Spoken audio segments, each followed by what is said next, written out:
Right across the George Washington Bridge from Manhattan, Fort Lee actually has one of the largest Korean populations in the country. They do a lot of really good Korean food there. Set as destination. Setting new destination. Robin and I were both feeling a little under the weather today, so we decided to do something a little bit different for lunch and come have some sundubu jjigae, which is Korean soft tofu soup from one of my favorite restaurants.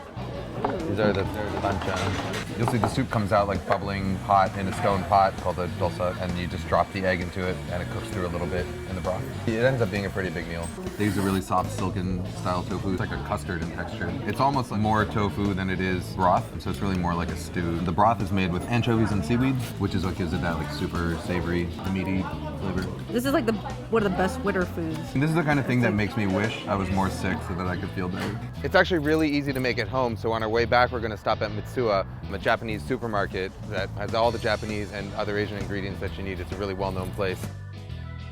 The seaweed has glutamic acid, glutamates, which give you that sense of savoriness in your mouth. Dried sardines have some glutamates as well, but they also have a thing called iocinates, which act as sort of an enhancer to the glutamates. That white powder is actually the glutamic acid crystallizing on the surface. So when you combine the flavor of the sardines with the flavor of the seaweed, it makes the broth extra savory, more than it could be with either one on its own. Kimchi comes in many different styles. There's radish, garlicky, cabbage, plain cabbage. I'm just going to take the plain cabbage version, which is flavored with anchovies and peppers and a little bit of garlic. We drain the kimchi so that we can saute it a bit before adding the liquid back. You don't really need to use meat as a base, but we found some awesome pork cheeks at Mitsuya, so we're using them.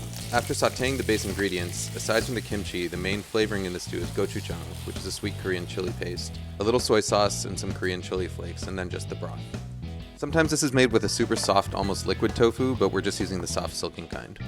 The really nice thing about a dolsad is that you can cook and serve directly in it, but you can also just use a regular pot if you don't have the stone bowl. Since the stone pot is so heavy and retains heat so well, the soup stays hot for a long, long time. Spicy food's great when you're stuffed up. Tofu's great when you have like upset stomach or you're feeling sick at all. Soup's just good all the time.